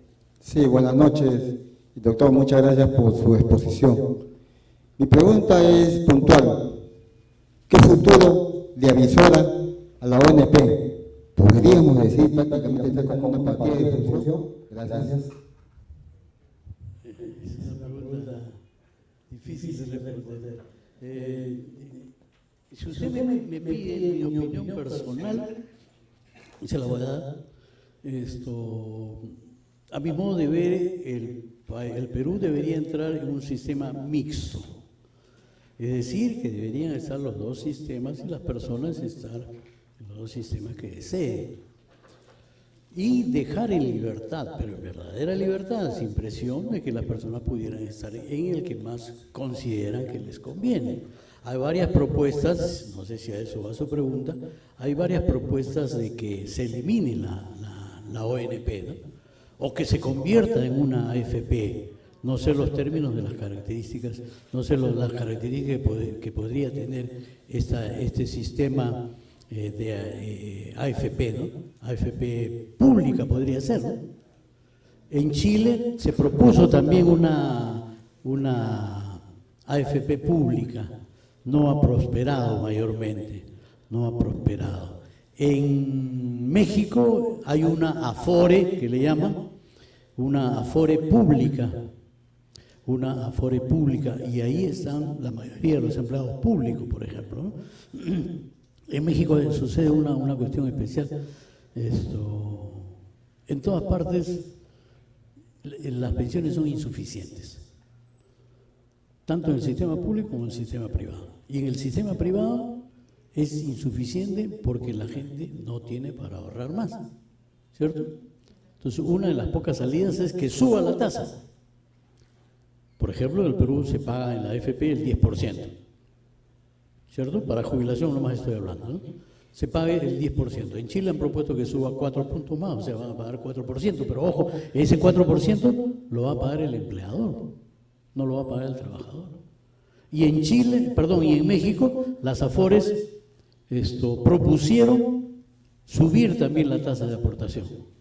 Los trabajadores dijeron, está bien, no hay ningún problema, que suba la tasa de aportación, que lo pagan ellos, que suba la tasa de aportación, pero me bajan las comisiones.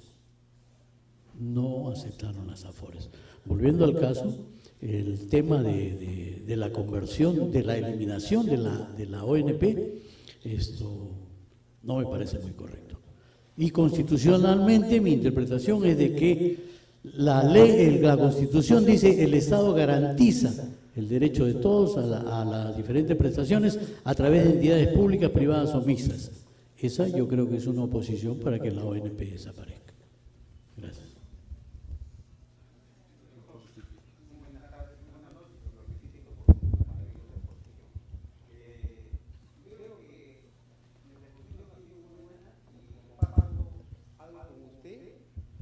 En que necesitamos una AFP y una ONP, los dos mixtos, que estén juntos y que los ciudadanos contribuyan tanto en la AFP como en la ONP, que estén juntos, tipo Uruguay o tipo Costa Rica. Yo creo que esa sería la salvación de la ONP para que subsista y siga. Ahora, muchos quieren que se liquide la ONP. Yo le digo, si hay como más de 80.000, 100.000 jubilados que reciben una pensión y cuando fallece sigue con las mujeres, los hijos y así sucesivamente, ¿cómo se va a liquidar una cosa que va a atentar contra la ciudadanía? Eso me parece inaudito. Yo creo que lo más saludable sería que estemos como en la situación de Costa Rica y Uruguay, que es un ejemplo, ¿no?, de la previsión. Muchas gracias. Muy bien. Sí. ¿No le responde primero? Bueno, Como era su opinión y estaba de acuerdo conmigo, no había mayor no, comentario. mi pregunta es diferente. ¿Cómo no? Siga nomás, porque ya Bueno. con usted ya coincidimos en la opinión, ¿verdad? No hay problema. Siga nomás usted. Bueno, en primer lugar, para agradecerle por su brillante exposición muy ilustrativa y también agradecer a los gestores para este tipo de reuniones. La que habla es pensionista. Estuve un tiempo en la AFP, pero dado que yo trabajé en el sector público, me regresé a la ONP.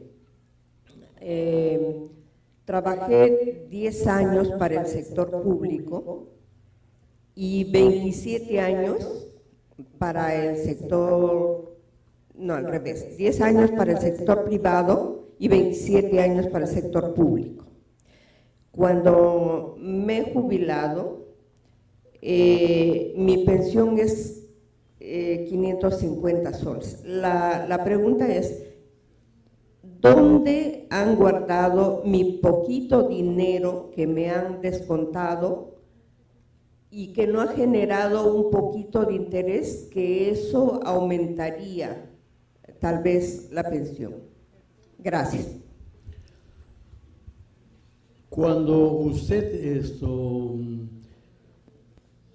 estuvo en el sistema privado, aportó y luego volvió al sistema nacional, esos aportes, ese dinero ahorrado de la AFP tiene que haber pasado a la ONP.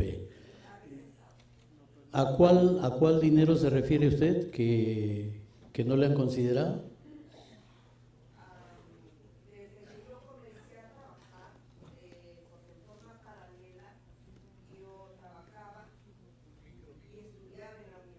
Ajá. Desde muy joven trabajé y no ganaba el mínimo, ganaba el doble o el triple, 3 remuneraciones. Todos los aportes están considerados para el Sistema Nacional de Pensiones. Usted se debe haber jubilado para el Sistema Nacional de Pensiones. Lo que sucede es de que en el Sistema Nacional de Pensiones, insisto, no es un ahorro personal, es tiempo aportado. Y el cálculo de la pensión se hace en función a las últimas remuneraciones que hubiera ganado. Ejemplo, si usted se refiere a que hace 20 años ganó muy buen dinero, eso no se considera sino como periodo aportado. Lo que sí se considera para el cálculo de su pensión son las últimas 60 remuneraciones. Eso es, y debe haberse calculado de esa manera. Sí. Entonces, buenas noches, profesor. Buenas noches. Una consulta. Si bien su tema fue de la ONP, quisiera saber sobre el tema de las FP. Ahora se realiza mediante AFPNet los aportantes que están bajo el régimen privado. Pero la problemática ya no es si van a ubicar la empresa, sino la problemática va a ser que los empleadores dejan de pagar las pensiones de lo que les descuentan a los trabajadores al AFP, o en este caso la ONP. ¿Qué hacen los trabajadores si a lo largo de los 20 años que hayan trabajado encuentran un periodo, por ejemplo, de 15 años que la empresa no pagó? Me voy a tener que ir yo a hacer ese proceso contencioso administrativo y no es solo una persona, yo lo veo en entidades públicas como municipalidades. Yo he escuchado la semana pasada que la Municipalidad de La Victoria, un ejemplo, y yo veo mucho eso en entidades privadas. ¿Qué hacer ante esa problemática? Es un problema permanente que hay y que esto no ocurre en el sistema nacional, ¿no? ¿Por qué? Porque en el sistema privado eso es lo que prima. Si yo gano, qué sé yo, pues 10.000 soles y el empleador me tiene que pagar 100 soles mensuales, no me aporta un año, tengo 1.200 soles menos en mi cuenta individual. Y en el momento en que me van a calcular la pensión, tengo una cantidad menor. La responsabilidad directa ahí es del empleador, ¿cierto?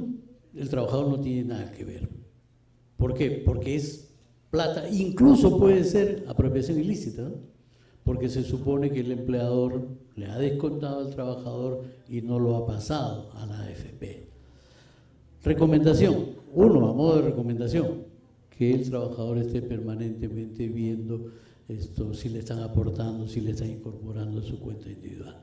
Segundo, producido el hecho, hay que hacer la demanda judicial, lamentablemente, nada más. Mientras se produce el proceso, mientras se lleva a cabo el proceso judicial, le dan una pensión provisional y luego, una vez que se recupera el dinero, se supone que ya le nivelan la pensión a la que verdaderamente le corresponde. Pero de ser un hecho, es un hecho. La AFP, generalmente la AFP, con el empleador, la AFP. Y lo que dice usted es un problema permanente. Usted se ha referido a esa municipalidad y yo iba a poner también el mismo ejemplo. Un amigo que trabajó como 30 años en esa municipalidad, fue a la AFP, tenía solamente 50.000 soles, 30 años de aportación. Tuvo que hacer todo eso y le demoró, por supuesto. Es un problema también de cultura previsional. También de cultura previsional, porque uno tiene que estar al tanto de esas cosas, ¿no? El sistema privado de pensiones tiene un conjunto de situaciones que uno no le hace caso. El aporte, hace poco, las comisiones. Hace poco salió una ley mediante la cual una persona podía pagar las comisiones en función al saldo y no en función a la remuneración. Hubo una campaña, nadie le hizo caso, poquísimas personas se cambiaron. Las licitaciones. Cuando se produce una licitación, la AFP que gana entra con un porcentaje bajo. Los demás de otras AFP pueden pasarse a esa AFP que ganó porque puso una comisión baja. ¿Alguien lo hace? Nadie. Cuando uno tiene 3 fondos en la AFP, tiene 3, fondo 1, 2 y 3. El fondo 1 no gasta mucho, no gana mucho, pero tampoco pierde. El fondo 3 gana bastante, pero también puede perder. ¿Alguien se cambia de un fondo a otro, más o menos pensando que puede ganar algo? Nadie le hace caso.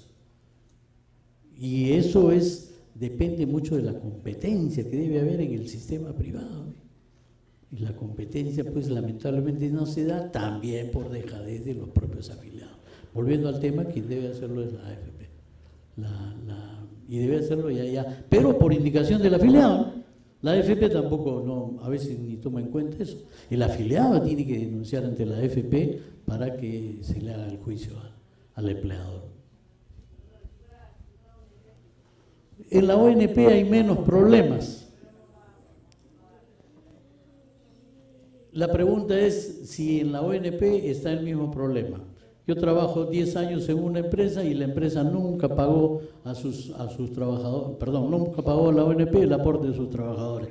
¿Le van a considerar esos 10 años? Sí, porque el artículo 70 del 19.990 dice que deben considerarse los periodos de aportación, aun cuando no se hayan pagado las aportaciones. Ya la ONP tendrá que hacerle juicio coactivo a la empresa para cobrarle.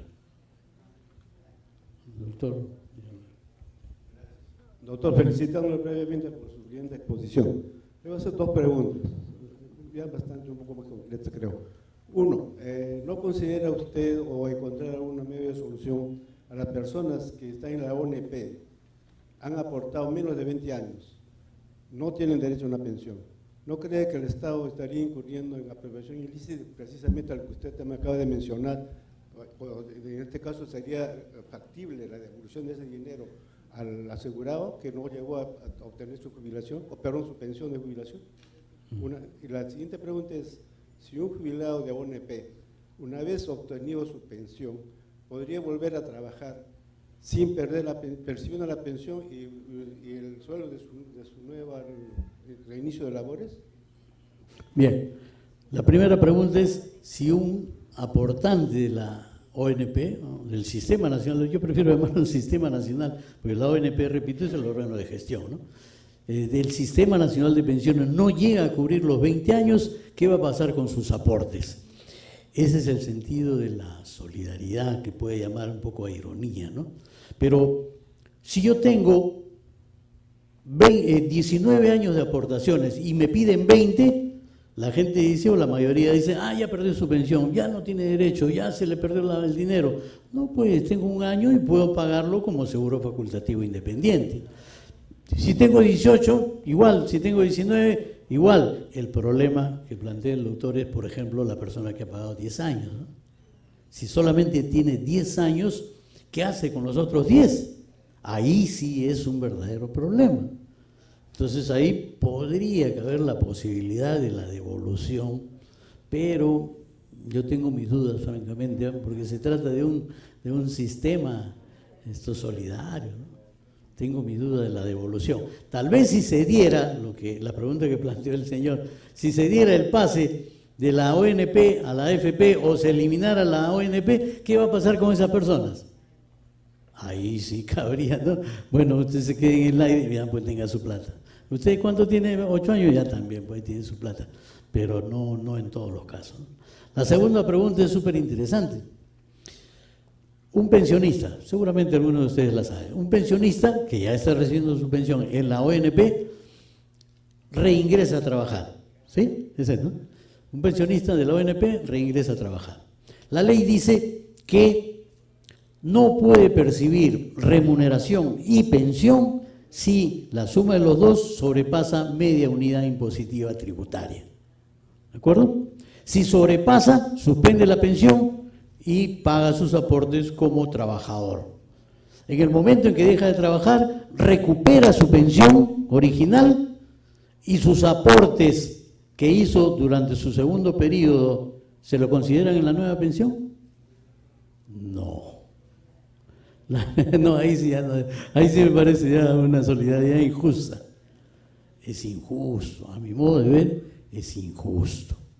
¿Cómo voy yo a estar aportando? Ya tengo mi pensión y reingreso y estoy aportando y esos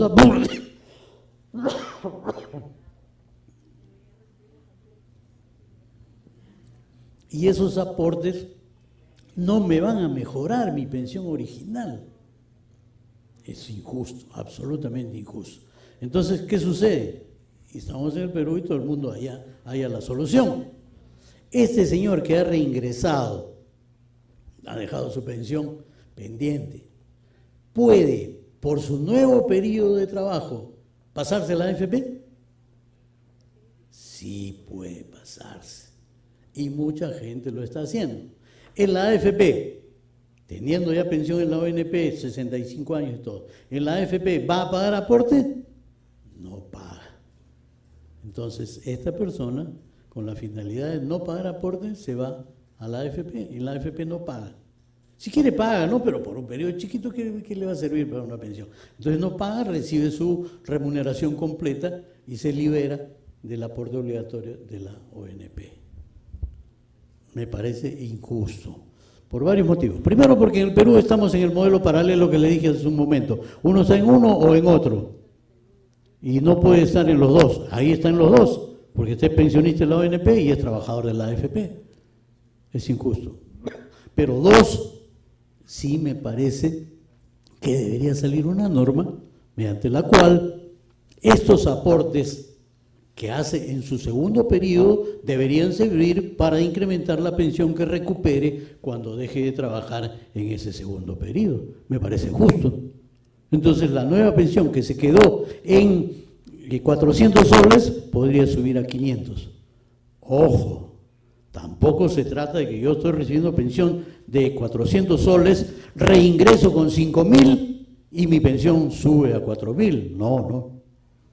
Primero porque hay tope, 8.57, y segundo porque sería injusto pues que una persona reingrese a propósito, disculpen, a propósito para mejorar esa pensión. ¿Solamente para mejorar? No.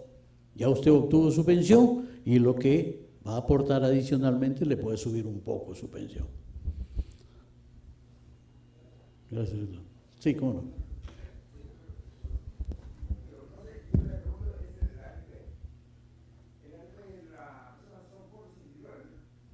Claro.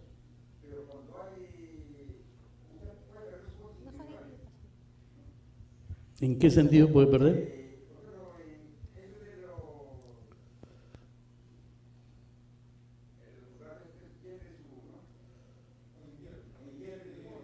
Ah, ya. Cuando no hay rentabilidad.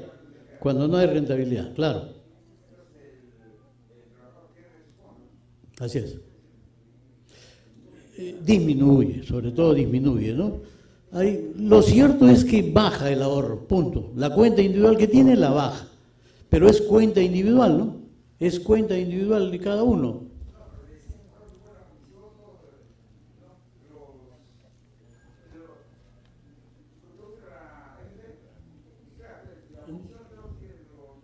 Sí, la cuenta.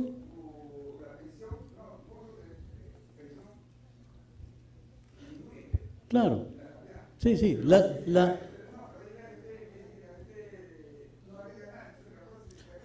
sería otro problema. Sí.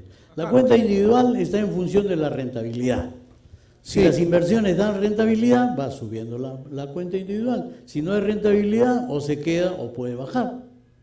Hubo una época en que una crisis del 2009, yo estaba hablando en clase sobre la rentabilidad, levanta la mano un alumno y me dice, profe, yo tenía 1.000 soles y ahora ya no tengo nada. ¿Cómo ha sido eso? La rentabilidad ha bajado, ¿no? Pero ese muchacho tiene 20 años, 30 años para subir su rentabilidad. Sí, digo. Las dos últimas, por favor. Las dos últimas preguntas que ya estamos sobre la hora. Un ratito. Bueno, ya, esa es otra cosa. Acá, ¿cómo se llama? El trabajador municipal. Sí.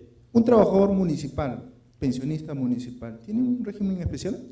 El trabajador municipal no, igual como cualquier otro trabajador. Normal. No hay ningún problema, sí. Bueno, no sé si habrá anormal, pero igual que todos los demás trabajadores. La última pregunta, por favor. Sí.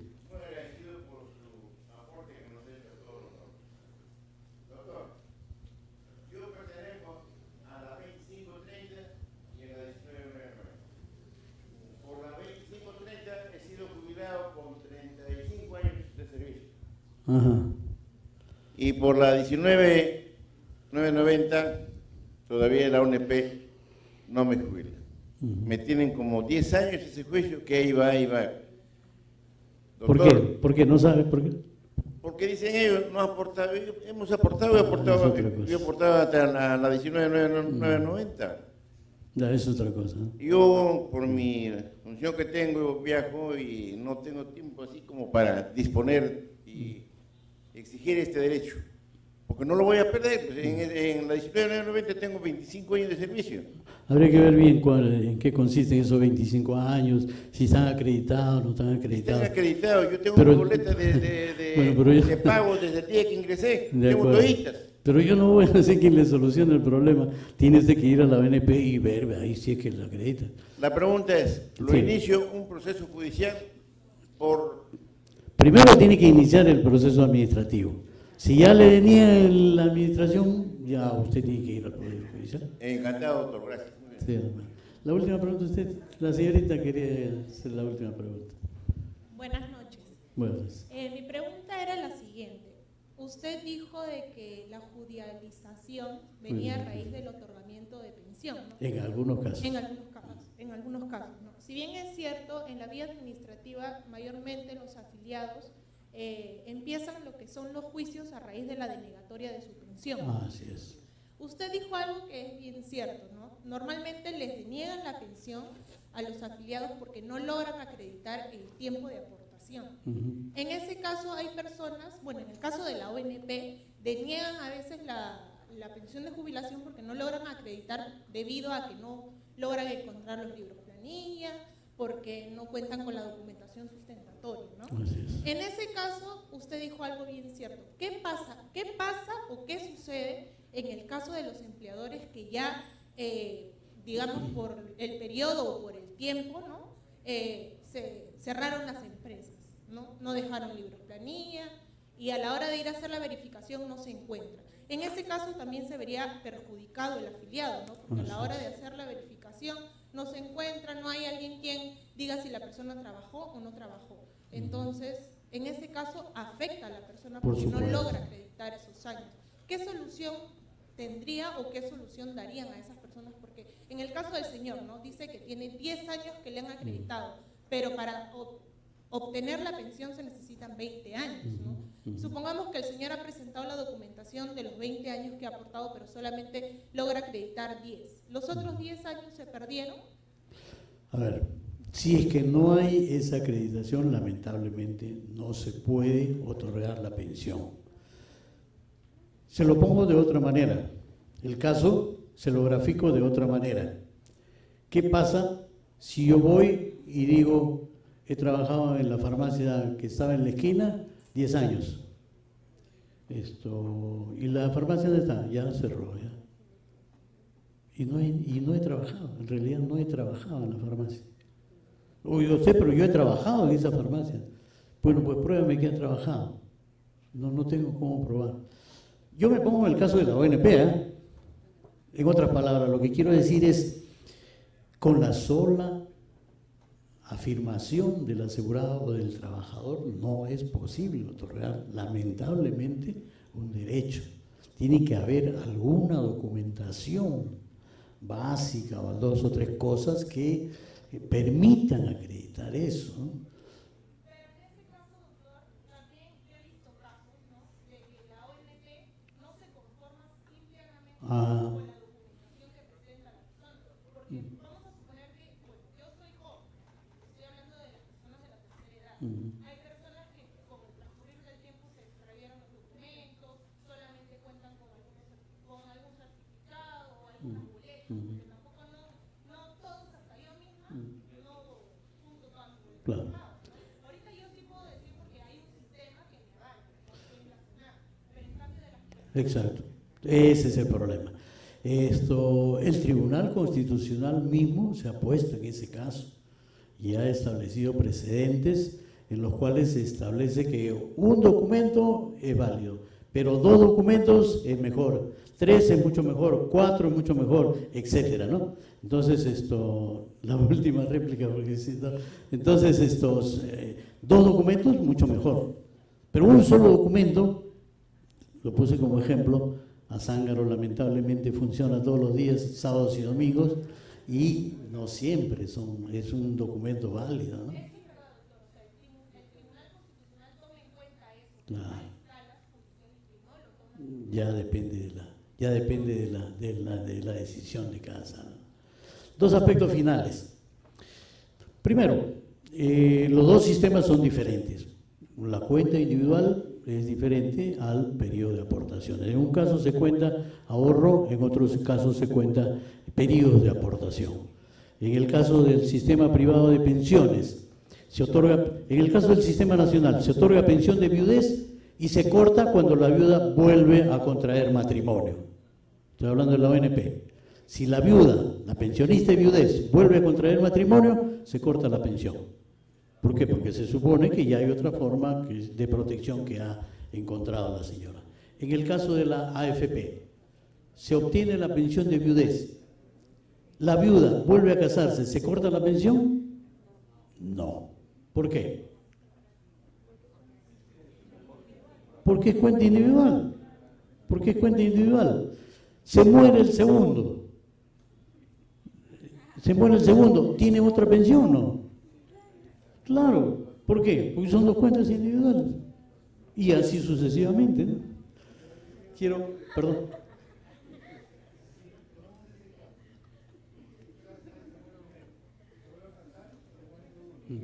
Sí. Claro. No hay problema, ¿no? Es que son cuentas individuales, no hay inconveniente. Ya es otra cosa. Sí, ya. El tema es interesante, es importante, lo vamos a ampliar en alguna otra oportunidad. Yo me ofrezco a continuar, hacerlo mucho más amplio. Solamente quiero decirles, para terminar, de que este tema de la ley 3914 es importante, ténganlo en cuenta. El Congreso, a mi modo de ver, ha dado una ley que puede facilitar, puede agilizar el proceso judicial. Puede, digo, porque se tienen que solucionar algunos aspectos operativos como los que hemos visto. Cuidado con la carga judicial, que si se retrasa acá y ahora con la carga judicial se va a seguir retrasando, no se avanza nada con la ley. Muchas gracias por su atención, muy buenas noches. Muchas gracias por la participación de cada uno de ustedes. Agradecer también al doctor Eduardo Marcos, que nos ha brindado una brillante exposición. Antes de dar por concluida ya nuestra conferencia del día de hoy, comentarles un poco que el día martes, el siguiente martes, estamos celebrando el Día Internacional de la Mujer. A todas las damas, desde ya quedan invitadas. El tema a tratar va a ser Día Internacional de la Mujer, mujeres emprendedoras que dejan huella, para la cual se ha preparado la brillante exposición de 2 mujeres emprendedoras y otras sorpresas que el mismo día martes, por favor, les pediría que nos honren con su presencia a todas las damas por el Día Internacional de la Mujer. Muchas gracias por su participación de cada uno de ustedes.